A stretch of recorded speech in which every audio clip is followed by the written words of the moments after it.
back with another video today. Back on the second channel, of course. But yo, today I got a different topic. Well, not really that different, but you know, if you're into Beyblade shit, then it's the same. But if you're not, then shit, it might be something different for you. But today we gonna be talking about how Beyblade Shogun Steel is forced. The hate is forced. The hate is forced. Not the season itself is forced, but the hate for it is forced. Definitely is. And I'm gonna be honest, like, it's a lot. But you know, first off, I think we should like mainly talk about, you know, the season itself, and then we'll talk about like the Beyblades and, you know, the other shit. And then we'll also talk about my opinion on how it's like forced. But yo, first off though, I think that overall Shogun Steel is actually a good season. I mean, it starts off with Zero, you know, Zero Kurogane. We're in a new season, you know, it's 7 years after Metal Fury. So everything is new, everything is rebuilt, you know, the Nemesis crisis is long over. We have this new protagonist, Zero, obviously, I mentioned earlier. And I'm gonna be honest, first impressions, you might think like he's not it, he might be a Walmart Jenga or something, but I'm gonna be honest, like, I don't think it's that, like, I don't think people give him a chance, you know? That's the thing. But, you know, he has his first battles, you know, he's already pretty strong. He's not the strongest, like, he still has a lot to learn, but he's able to get 100 wins, which is pretty cool. And he decides to go to Metal Bay City, or the Metal City, you know, whatever it's called. And that's where, he really starts his journey for real. So, you know, we have Zero. He soon meets characters like Shinobu, you know, his first kind of rival. Then he also meets 8, and then he soon meets Kite Unibara. And then, you know, they all become friends. Like, I'm kind of more so summarizing it, because if we were going through the whole season, we'd be here for hours. But, you know, Zero battles Shinobu, loses, which gives like his first arc on, oh, I need to beat this guy. Kind of like how, you know, Kyoya lost to Aguma, and now he's like, oh yeah, I need to beat him. Kind of like that. Then 8, he beats 8, and then he beats Kite, and then like they have the little synchron battle, and you know, they go through it. I think that overall the season, the character arcs are pretty good, personally. Well, they're okay. I feel like Zero with, like, you know, trying to surpass Jenga, even though it is kind of a little like, well, someone like me who was watching it as a kid, it's like, do you really think he's gonna do it? But at least I have the hope that he did, you know? You have someone like Shinobu and Kite, where they're kind of like Zero's sidekicks. Well, not really Kite, but Shinobu always like stays in like Zero's shadow a little bit, which you can tell he kind of struggles with at some points.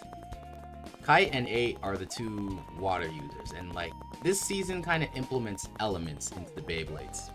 So, I mean, into the Beyblades. So we have the fire, so for the main characters, we have the 3 fire characters with the fire type Beyblades. We have the 3 water type Beyblades, we have the 3 air type, and then there's 3 earth type for the main ones. So, Samurai Ifrit, Ninja Salamander, and Thief Phoenix, fire types. Guardian Leviathan, Pirate Orochi, and Pirate Kraken, water types. Ronin Dragoon, Archer Griffin, and Archer Gargoyle, air types. And then Earth is Berserker Behemoth, Bandit Golem, and Bandit Genbull, earth types. So it's pretty self-explanatory, but then there's the like god types or something that they call it, which is Pegasus and Bahamut. But yeah, it's pretty cool. I like the fact that Benkei Tsubasa is now the director, which is kind of, he takes Jenga's dad's place, which is kind of, I don't know how I felt about it. It was fine though. I think it was cool. Madoka is kind of like an executive. She's like one of Tsubasa's like partners, you know, or whatever. Like, she's there, she kind of helps out around. She still owns her own store from like her dad's store, so she still owns it and she still runs that, but she's more mature now for sure. Same thing with Tsubasa. Benkei owns a restaurant, you know. These niggas really grew up, you know. It's crazy, it's cool. I like that. Jenga also is here later in the season to kind of guide Zero, you know. Jenga looks at Zero as kind of like his little prodigy, almost like a little brother, kind of, which I like that.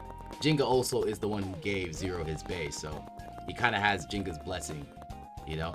But this season overall, you know, it does have its flaws. I feel like battles were kind of too based off of the Cyclone base stadium. I do think that because a lot of these bays, when they're not in the Cyclone base stadium, IRL and in the show, they don't really work that well. You know, they're not really that good. But that's why they base this entire season on Cyclone base stadium battles. So when they're not in the Cyclone base stadium, they don't really like go crazy like they should. Which is, I guess, because the bays were built around that. But damn, it's a little downside. I would also say, like, for me though, I can understand why people hate this season. I can see why, but I also think it has some good parts. Like the animation, I've said this before, the animation is beautiful. It's like they upgraded from Fury. It's like they just made it so much better.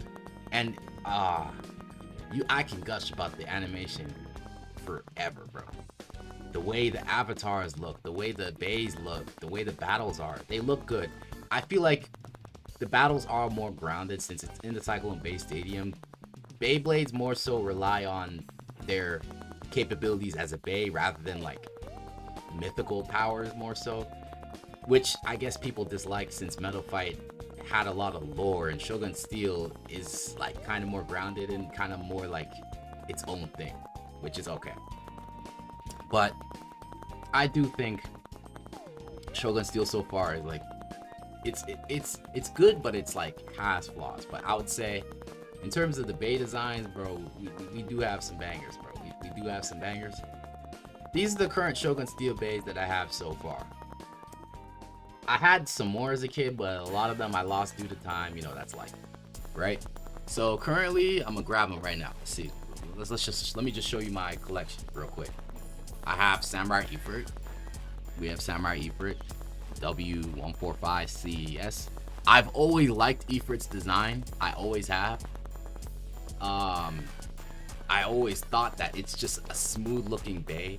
I do think Shogun Steel bays, they're more round and circular, more so to accommodate for the fact that they're in the Cyclone base stadium, because you know with Metal Fight bays, they're more like aggro. A lot of them have different designs where they had that kind of limited here with the Synchrome system. So yeah, second bay, we have Ninja Salamander or Saramanda. My SD tip broke, so I have to use a D tip, but it's a calm little diversion, you know, alternative. Next, we have Bandit Golem.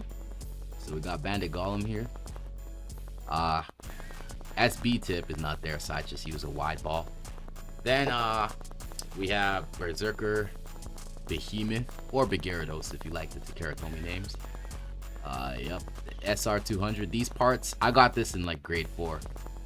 The parts are like kind of not it for Behemoth. It's cool in the show, but IRL it's kind of shitty.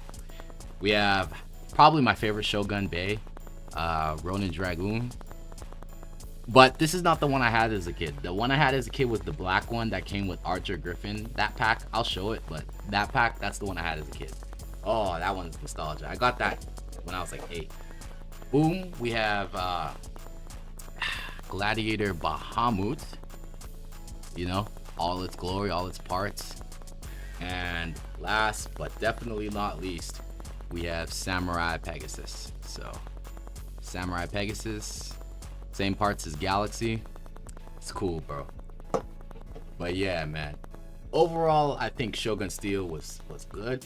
It's not horrible, but it's good. I feel like the main reason why I think it's forced is because, for one, Metal Fight fans are very, very, very, very kind of like, I don't know what the word is, but they're kind of like, not ignorant, but Metal Fight fans are kind of toxic, if I'm being honest. Like, if it's not Metal Fusion, Metal Fury, or Metal like Masters, they don't want to watch it. They wouldn't even watch Burst. Like, a lot of the Metal fans, even IRL, Metal Fight fans tend to not really watch anything but the original 3.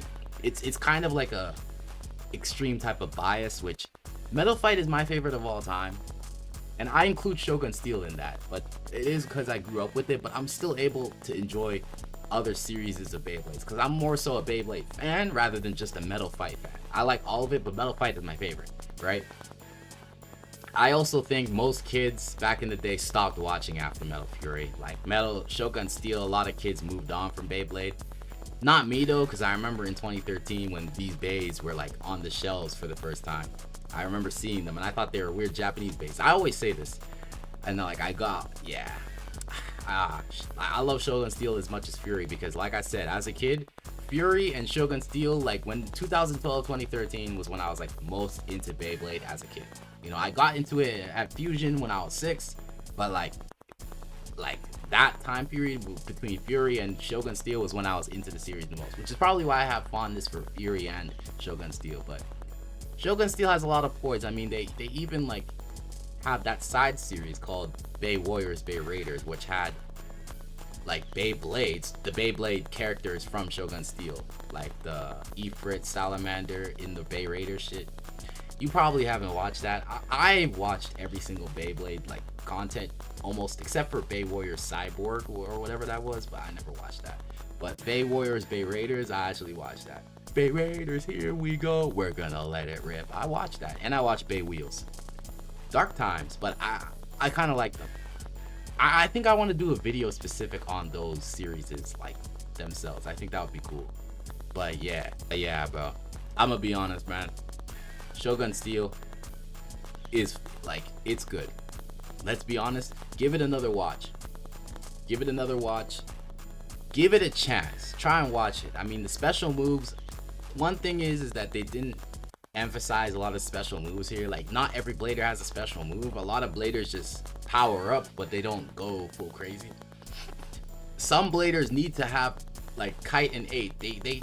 In order for Kite to use a special move, he has to synchro. I feel like stuff like that is something I'm not into. But man, the villain, we have Kira, and the rivalry between Zero and Sakyo was pretty cool. But even though like they tried to kind of build it up as a rivalry, but then Zero beat him, it was like they should have prolonged that. But Kira and Zero, they kind of had a little cool dynamic. Kira was kind of just power hungry. Even though he's not the greatest Metal Fight villain, I do think he had potential. And the coolest part is that he did just steal Pegasus and make a bay out of Pegasus. Technically, Zero did defeat Pegasus in a way, because he defeated Pegasus Bahamut.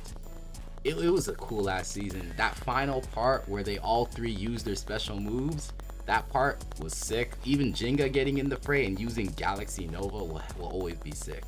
But yeah, if they continued Shogun Steel, it would be cool. It would really be cool.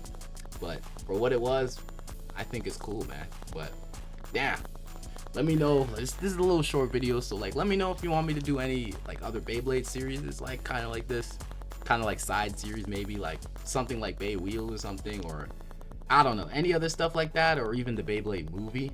I love that. But yeah, that's it for this video, man. I'll holla at you.